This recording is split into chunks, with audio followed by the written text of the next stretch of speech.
going on, but how do you balance being separate beings? For instance, you want to work on your job or on yourself, and you want to do the same thing. How do you balance this being one, but yet having time to build on the self and being separate beings?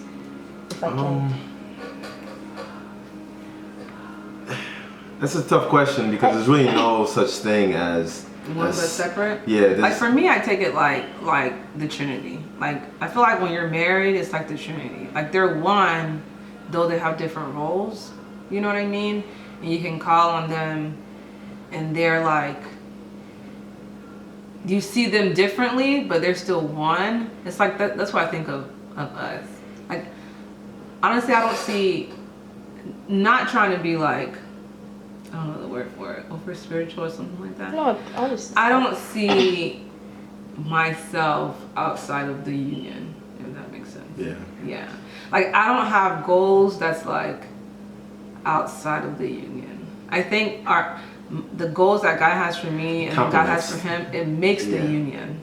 It's a complementing element when it comes to marriage. That there's no such thing as we're one, but I'm building me. It complements, and that's why it's so important to wait on the one that the Lord has for you, because you will complement each other like a puzzle piece. Like a puzzle piece, even though they're different in how they're shaped, but them coming together gives you the full picture.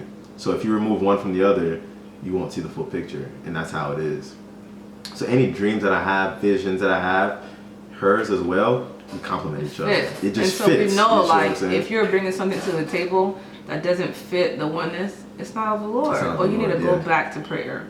Yeah. So, and sometimes he'll tell me, like, okay, you need to do this. Like, you know, like, for yourself, to build yourself up, because he knows that that's gonna, whatever, and then vice versa. So, I don't know if we answered your question. Yeah, I think I see how you guys, from what I'm getting, you're saying that you do build yourself up separately, but it always complements the oneness. Right. Okay. Right. But that, in the time of building your individual self, that never ever has a problem on the oneness. No, not at all. And how can I explain it? It's almost a death of self.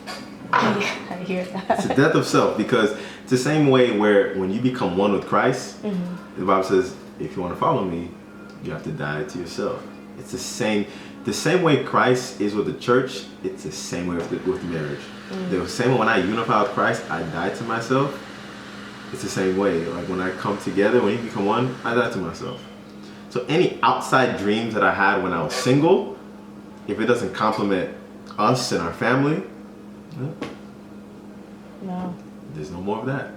But it's not like a sadness. But it's not a sadness either. Yeah. It's just like you grow up, you get to realize that, that was not really what God wanted for me. Okay. You know, like the oneness is kind of like a protection. Like it helps you to see where God is leading you.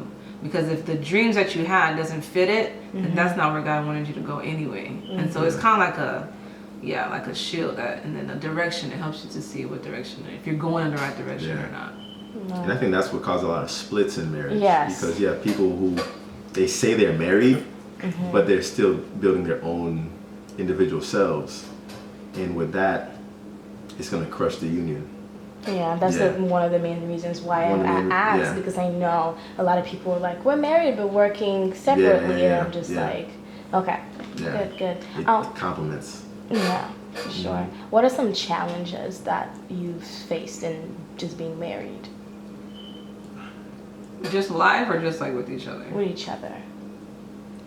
The marriage life, what are some challenges that you faced? Every phase has a different challenge. Right now, for where we are, I would say I wouldn't call it challenge, but kids can be challenging. And that's just a different phase of the marriage, because when you first get married, you don't have kids, you see. So for right now, that's our challenge, because you're balancing trying to be with each other, at the same time trying to spread the love. So if you have 1 kid, 2, 3, whatever, you want to evenly distribute, while at the same time catering to one each other's needs, which can be challenging in ministry. You see, there's different phases. Because we love being with each other.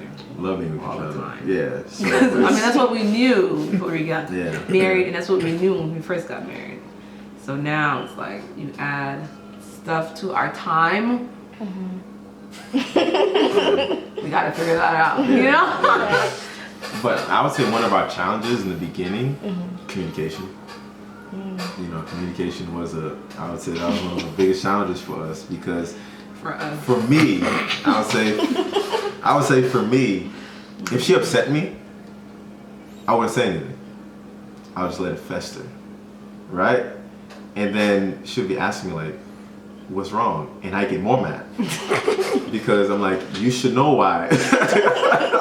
So my philosophy was, I'm a math major. You say you should know why I'm upset. So